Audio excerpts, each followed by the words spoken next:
Question कह रहा है कि क्लास ए में जो है आपके पास स्टूडेंट कितने 25 स्टूडेंट हैं और क्लास बी में कितने स्टूडेंट हैं। क्लास बी में जो है वो 30 स्टूडेंट है।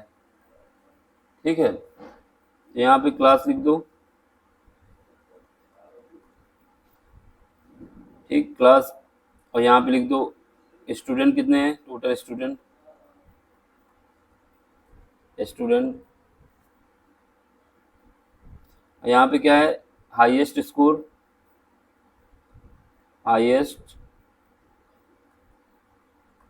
और यहाँ पे मिनिमम स्कोर। ठीक है, तो आपसे कह रहा है जो क्लास ए है इसमें टोटल स्टूडेंट कितने हैं, 25 हैं, जबकि क्लास बी में कितने स्टूडेंट हैं, क्लास बी में 30 स्टूडेंट हैं। ठीक, अब आपसे कह रहा है जो क्लास ए में स्टूडेंट हैं उनको या जो क्लास ए में जो स्टूडेंट हैं जो उनके द्वारा स्कोर किया जाता है, क्लास ए में जो हाईएस्ट स्कोर जाता है कितना, जो नंबर आते हैं वो 21 आते हैं, ये लिखा हुआ है। जबकि जो लोवेस्ट स्कोर जाता है, जो मार्क्स आते हैं वो आते हैं 17। ठीक है, अब क्लास बी में जो है हाईएस्ट कितना जाता है, 30, और जो लोवेस्ट जाता है वो कितना जाता है, 22। ठीक है, अब आपसे कह रहा है कि जब हम क्या करते हैं, पहला केस ये देख लो, जो 4 स्टूडेंट हैं शिफ्ट कर दिए जाते हैं क्लास ए से क्लास बी में। क्लास ए में कितने बच्चे हैं, 25 में से 4 स्टूडेंट हम हटा देंगे, 4 हटा देंगे तो कितने बचेंगे, 21। 4 स्टूडेंट शिफ्टिंग कर रहे हैं यहाँ से, यहाँ पे लिख दो शिफ्टिंग करेंगे, ए से -4 कर देंगे और बी में 4 स्टूडेंट ऐड कर देंगे। ठीक है, जब इसमें 4 स्टूडेंट हट जाएंगे तो कितना बचेगा 21 बचेंगे, और यहाँ पे कितने बचेंगे, यहाँ पे 30 थे, यहाँ पे हो जाएंगे 30।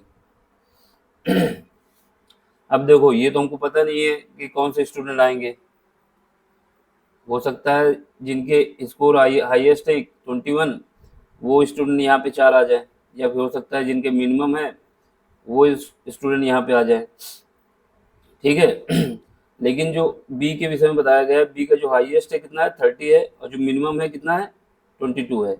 अब अगर बी में से ए में से जो हाईएस्ट स्कोर कर रहे हैं कितने, 21, अगर ये जो 21 हाईएस्ट स्कोर कर रहे हैं यही बच्चे इसमें आ जाएंगे बी में, तब भी इनका एवरेज क्या होगा, कम हो जाएगा, क्योंकि इनका मिनिमम स्कोर 22 है, और जबकि ए में जो है वो हाईएस्ट कितना है, 21 है।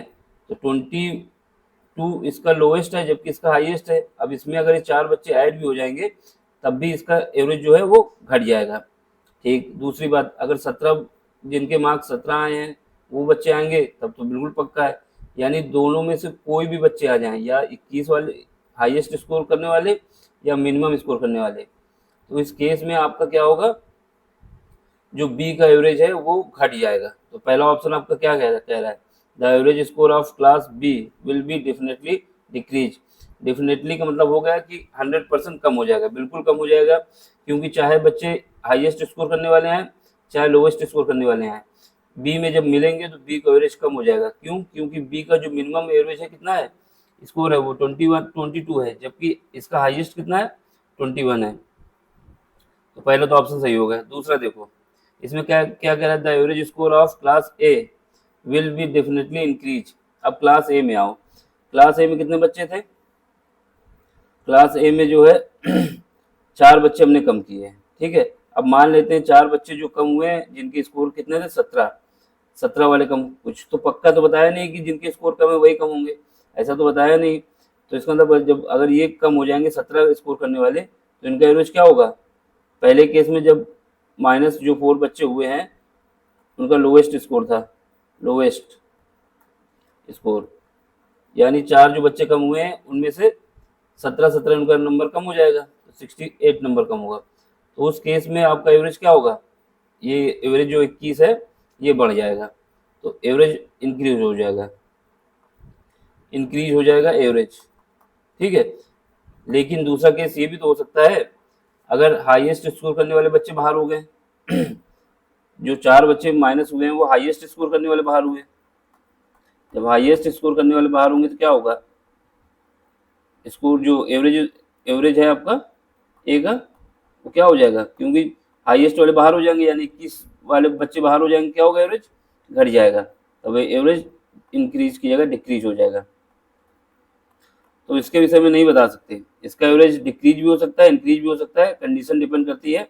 अगर जो लोवेस्ट वाले बच्चे गए जिनका स्कोर लोवेस्ट है तो एवरेज इनका इंक्रीज हो जाएगा, और अगर हाईएस्ट वाले बच्चे गए तो इनका एवरेज डिक्रीज हो जाएगा। तो इसके विषय में नहीं बता सकते, ऑप्शन नंबर ए सही है केवल।